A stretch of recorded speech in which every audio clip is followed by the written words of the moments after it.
Hello and welcome to the first of our hopefully many podcast episodes of Nobody Puts Marketing in the Corner. I'm delighted to be joined by Lisa Treasure, who I will introduce very shortly, but I think given this is the first episode, it would be remiss of me to not introduce the purpose of the podcast, why we're here, and just give you a bit of an overview of what we aim to do. So, over the years, I think a lot of you listening will have gone through the same thing where you've seen firsthand, you might be a solo marketer, you might be in a small team, you might be probably unsupported, you haven't really got a sounding board, and this podcast, it will be no surprise, aims to talk to those exact people. The podcast is called Nobody Puts Marketing in the Corner. We're here to serve the unserved, really.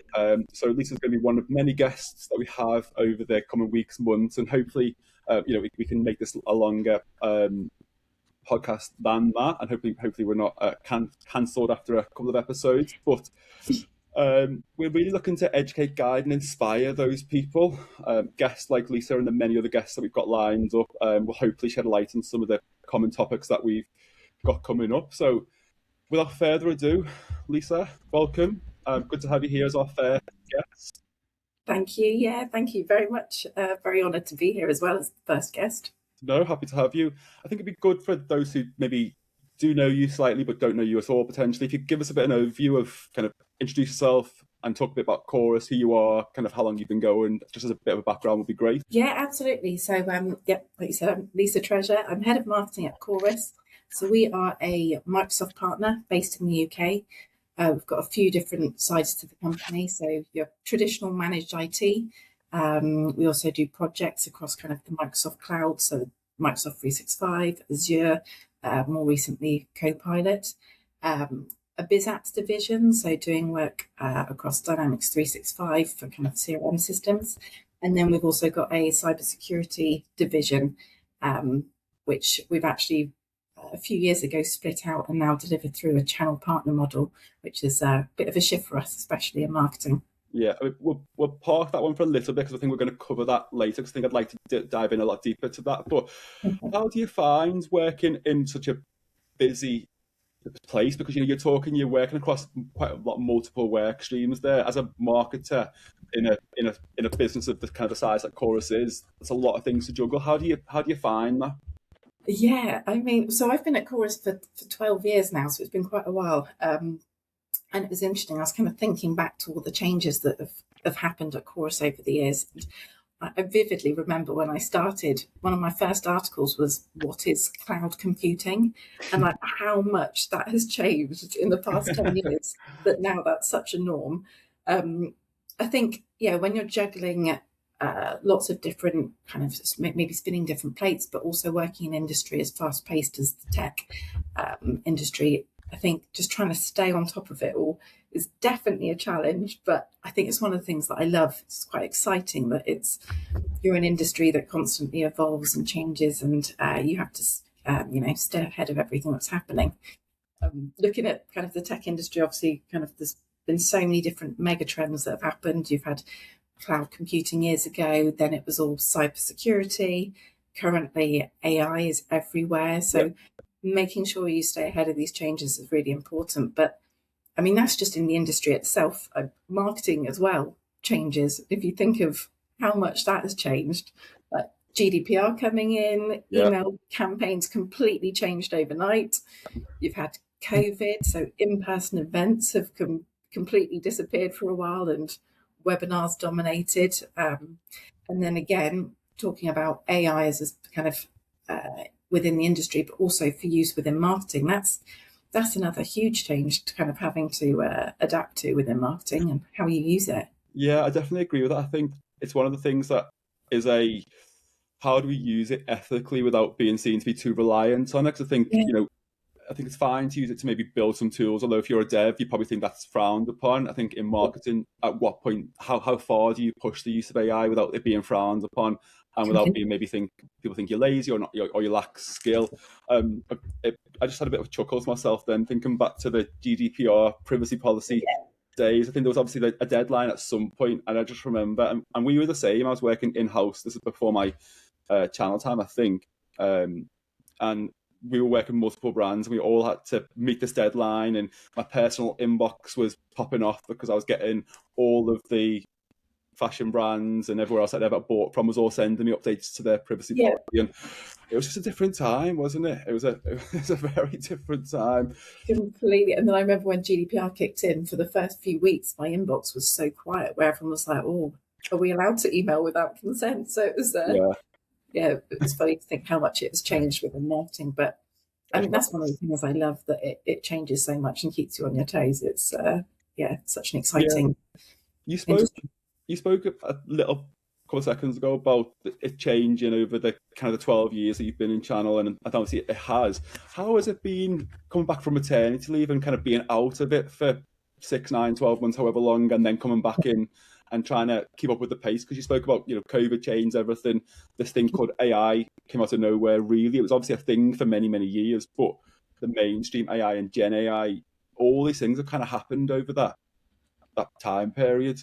Yeah, I mean, to be fair, I found it a lot easier than I was expecting. I was quite daunted by it at first. I mean, so I had 9 months off with both of my kids. So I've done it twice, which again is two massive gaps to just be out of the loop for. But I was surprised at how good I was at switching off. I thought I'd be kind of checking in, but no, I kind of went full mum mode and then came back and was like, right, what's happened? I think it's just kind of backing yourself a bit to know that you understand it all. Yeah. Things might have changed, but fundamentally, you'll still recognize it. And it's just also not being afraid to ask those questions when you come back. That you don't have to know it all.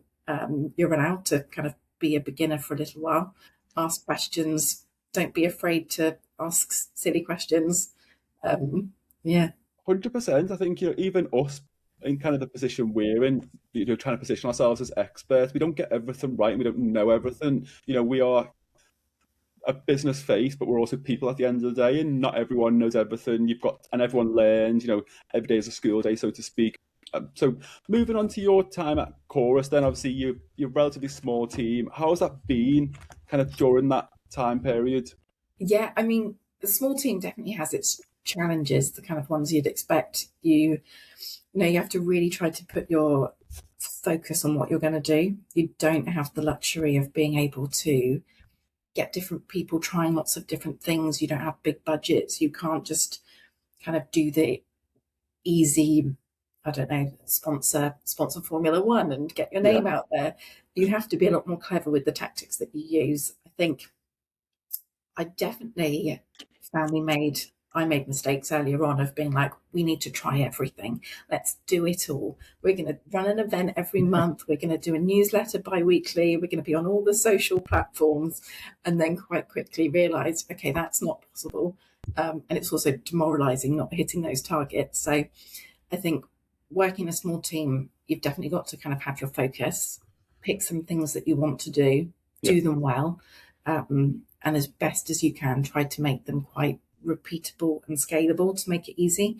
And that I think is the area where AI can particularly help, in terms of kind of taking a bit of the grunt work out. Mm. But it just can't replace kind of the value that people bring with ideas and innovation.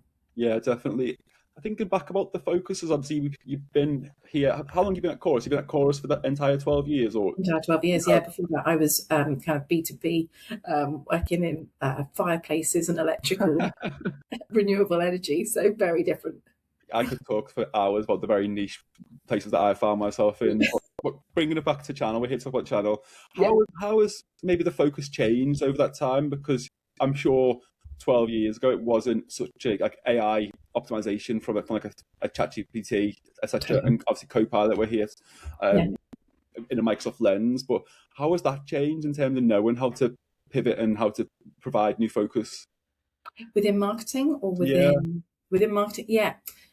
I think it's just picking a few things to try, giving it the right level of time and focus. I think it's quite easy to try something and after a month or two you go, oh, it's not working, I'm going to give up now.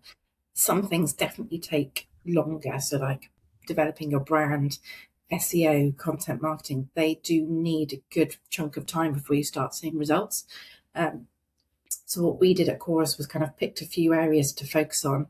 Big ones for us were SEO and content, and then really, really focused on putting time and effort into them. So, and sometimes it's the really unglamorous side of marketing, actually, just getting the basics and foundations right.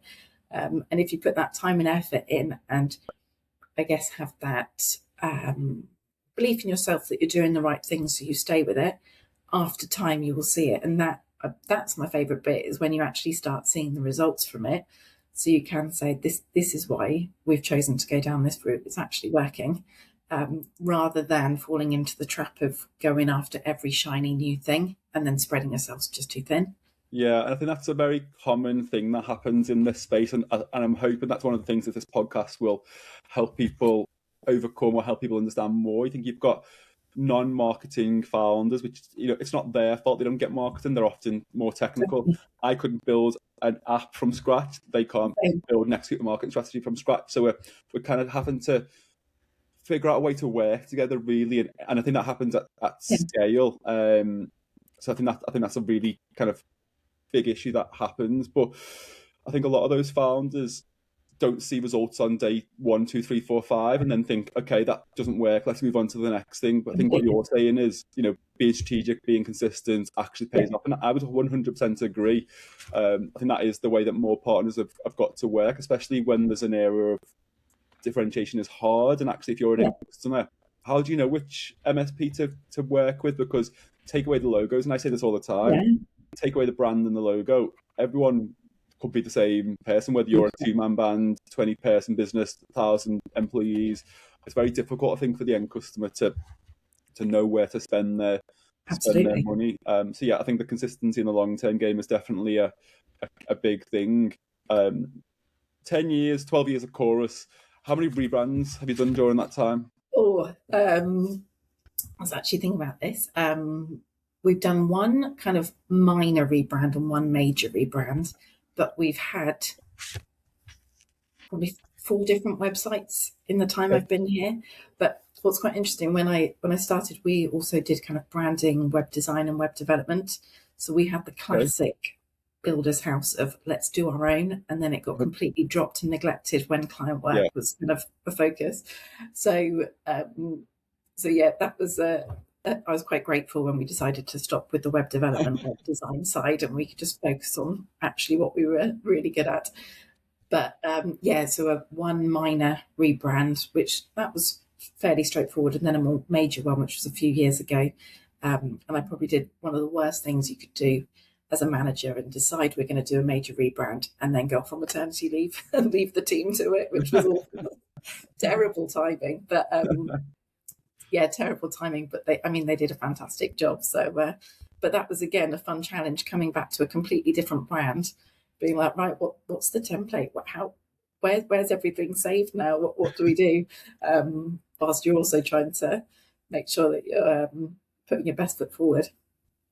The pivot from being a web development, web design agency, kind of what spurred that on? Because that's not something that you come across very often. That's quite a rogue starting point.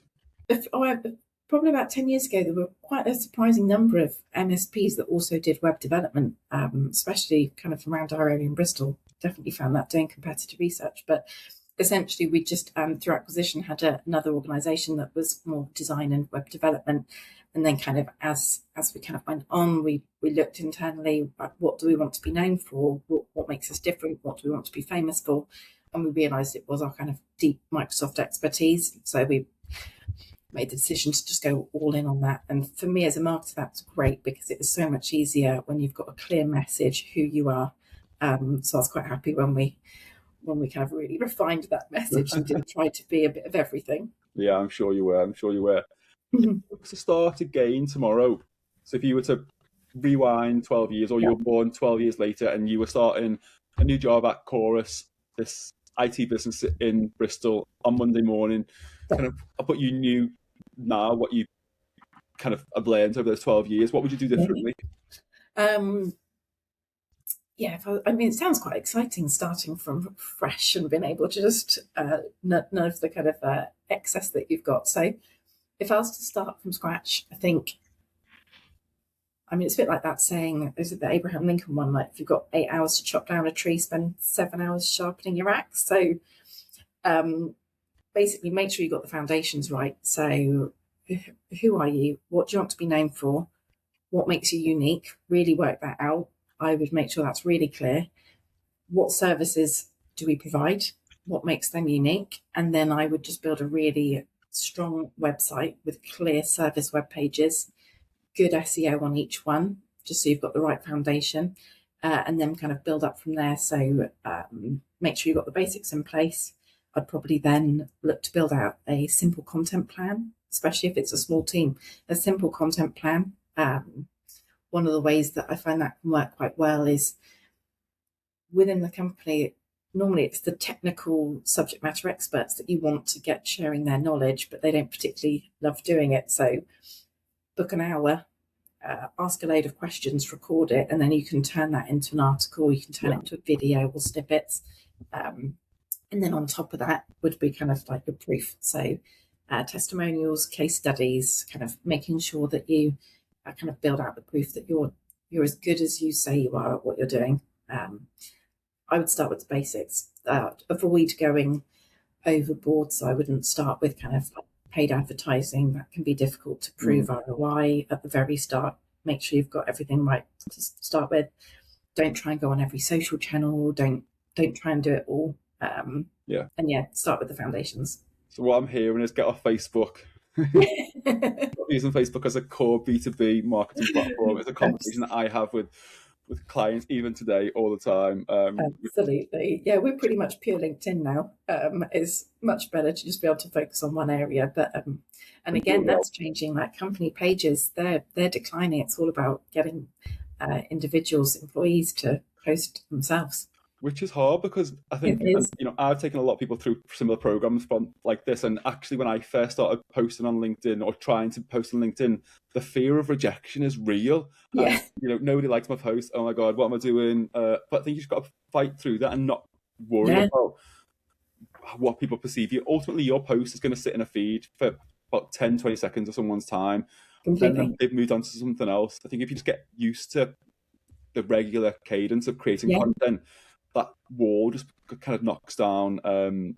Absolutely. And if it's true to you and you'd back it, as long as you're not trying to be someone else, as long as you're being yourself, that you kind of got nothing to hide behind. 100%.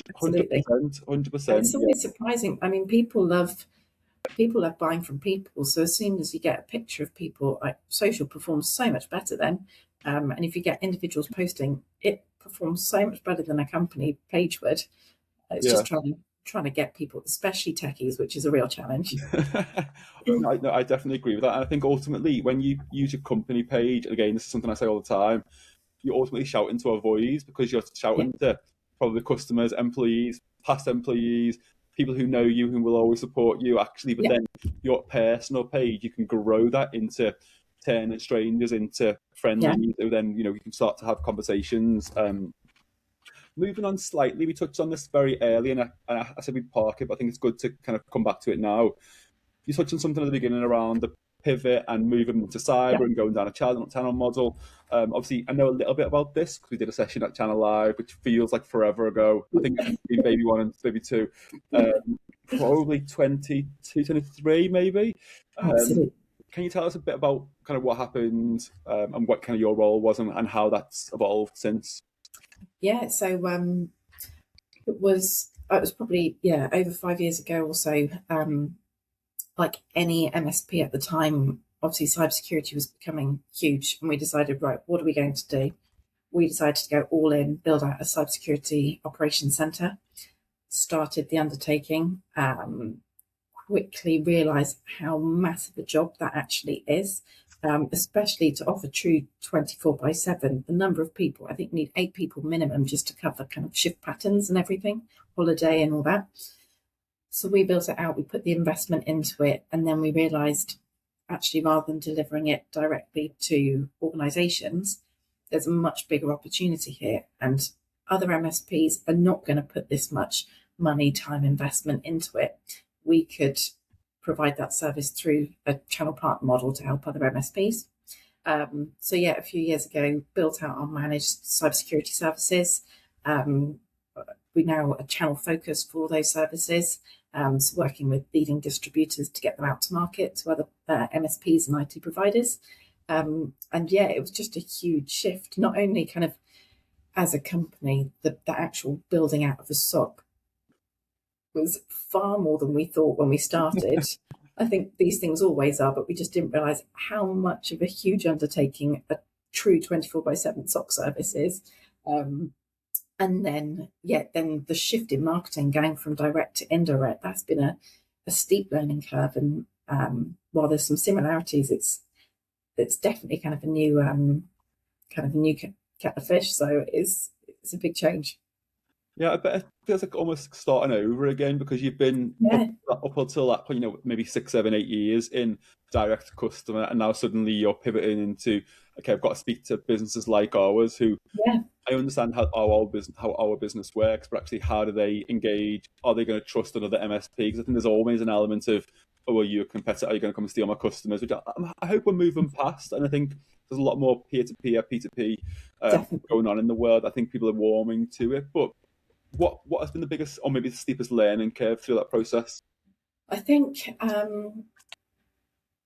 think the biggest learning curve was probably the shift in control. Like when you're direct marketing, you control everything. You know what messages you're putting out. Through channel partner model, there's so many layers to it. So whether you're sharing a message to a distributor who shares it to their partners, who shares it to their end customer, there's so many layers removed that quite early on realized cybersecurity can be quite a complex topic at times. So you need to make it as simple as possible to understand because it's like Chinese whispers. Different people are going to say it on, so Yeah, you need to make it as succinct and clear as possible. Which I think at the start we kind of started with a more complex message, and over time we've just simplified it. Same with the services we deliver. We now just have two. Pricing's so much easier. yeah, We've just tried to really strip it back, make it clear messaging, and also just make it really focused. So we are Microsoft focused managed security. It means that you kind of play in a really nice niche area, and that definitely makes the marketing easier. Um, but yeah, but probably the biggest challenge, perhaps just I can be a control freak, was just the lack of control of suddenly seeing your brand and messaging sounding so different because someone's gone through a few iterations of yeah. it and realizing, well, actually, that's not what we intended. So somewhere along the way, we've not made our messaging clear enough.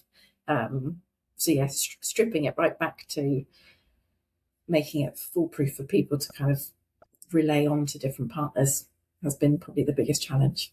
How have you found? I think kind of coming back to the point around being a relatively small team within Yeah, a business that is quite ambitious, is yeah. punching quite high. How have you found that in terms of managing all these Microsoft work streams and then putting this to partner channel in as well? How has that been? Uh, Really challenging. Yeah, it's definitely challenging to kind of spread even further. That's where kind of that consistency and staying true to what you know is working, going deeper into that just to make sure you don't spread yourselves too thinly, make sure you don't burn out, make sure you're doing great work, but not at the expense of the team being overstretched. I suppose it's it's just yeah picking the right areas to focus on. And I mean we are definitely a tech-led company. Our founders, now the CTO, he's tech focused.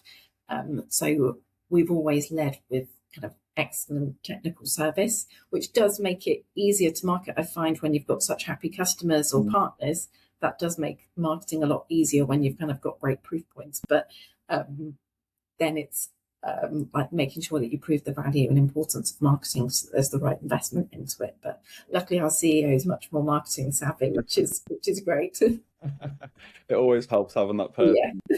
to kind of to back you up and to rally your cause.